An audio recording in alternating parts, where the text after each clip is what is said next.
आज हमने देखना है डेवलपमेंट ऑफ ब्रेस्ट को। ठीक है, तो देखते हैं जी डेवलपमेंट ऑफ ब्रेस्ट कैसे होती है। Breast develops from an ectodermal thickening called mammary ridge, milk line या लाइन ऑफ स्कर्ट्स। ये तीनों नाम बहुत इंपॉर्टेंट है। ब्रेस्ट किससे बनती है? एक एक्टोडर्मल थिकनिंग होती है। अच्छा, अब ये जो मेमरी रिज है ये extend from axilla to groin area होता है जब हमारा इंट्रा यूट्राइन लाइफ हमारी चल रही होती है। ठीक है, मैं ये अगर बॉडी बना लूँ, ठीक है,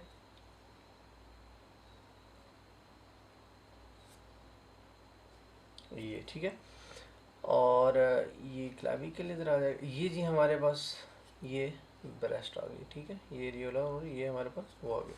अच्छा, अब ये क्या कह रहा है कि ये जो मेमरी रिज है ये एक्सटेंड होती है हमारी इस एक्सिलरी रीजन से नीचे ग्रोइंग एरिया तक।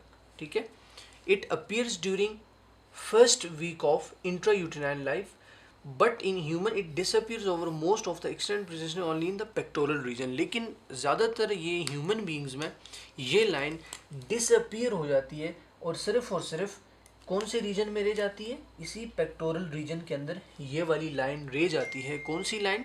यही जो रिज है, मेमरी रिज है या मिल्क लाइन है, ये लाइन ऑफ स्कल्ट्स है, ये इसी पेक्टोरल रीजन के अंदर रह जाती है। और ये कब अपीयर होती है? During first week of intra uterine life. ये बात आपने याद रखनी है। और ब्रेस्ट डेवलप्स कहाँ से होती है? From an ectodermal thickening.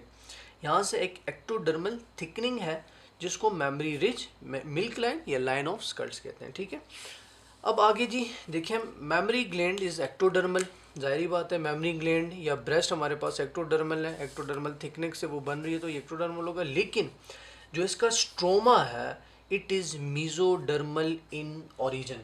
ठीक है, अगर मैं आपको डायग्राम भी इसकी बता दूं, ठीक है, तो जो इसका स्ट्रोमा है, ये जो बाकी सपोर्टिंग इसका वो था मटेरियल था ब्रेस्ट का, वो मीजोडर्मल है, और बाकी ये सारा जो मेमरी ग्लैंड है, ब्रेस्ट है, वो हमारे पास एक्टोडर्मल है।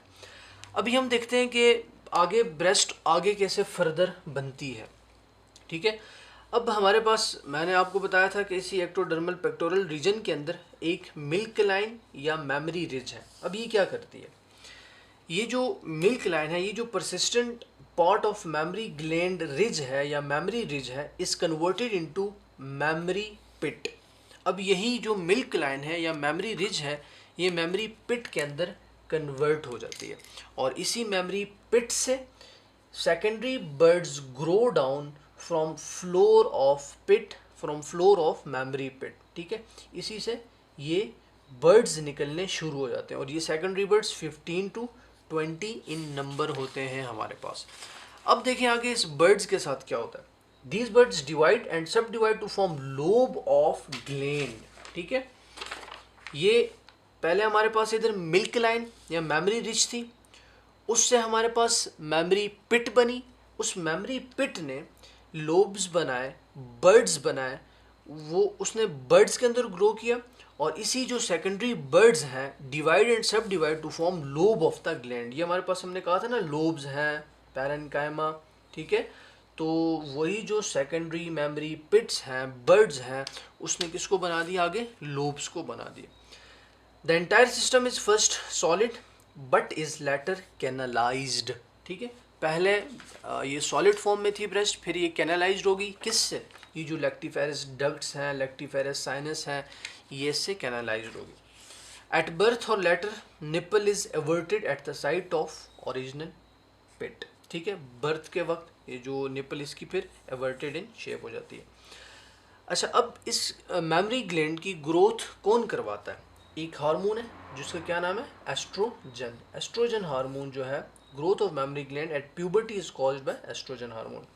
अच्छा, अब मिल्क की प्रोडक्शन हमने कहा था पहली वीडियो में, ये जो एल्व्यूलाई है या एसिनाई है, मिल्क की प्रोडक्शन ये करता है। अब इसकी डेवलपमेंट कौन करता है? Development of secretory alveoli stimulated by, याद रखिएगा, estrogen, progesterone and by prolactin hormone. ठीक है, ऑफ हाइपोफाइसिस सेरेब्री, ये मैंने आपको बताया था पिट्यूटरी ग्लैंड का जो पार्ट है, स्पेसिफिक नाम इसका हाइपोफाइसिस सेरेब्री है। वहाँ से ये जो हार्मोन सिक्रीट होते हैं ये डेवलपमेंट करते हैं उस एल्व्यूलाई की जिसके अंदर मिल्क हमारे पास बनता है। तो ये जी हमारे पास डेवलपमेंट ऑफ ब्रेस्ट थी। अब इसके अंदर कुछ डेवलपमेंट एनॉमलीज ऑफ ब्रेस्ट हैं। ये कुछ टर्मिनोलॉजीज हैं, इसका याद रखना बहुत ज़रूरी है। एमेस्टिया किसे कहते हैं? जिनके अंदर एब्सेंस ऑफ ब्रेस्ट हो। A mean absence, mastia breast.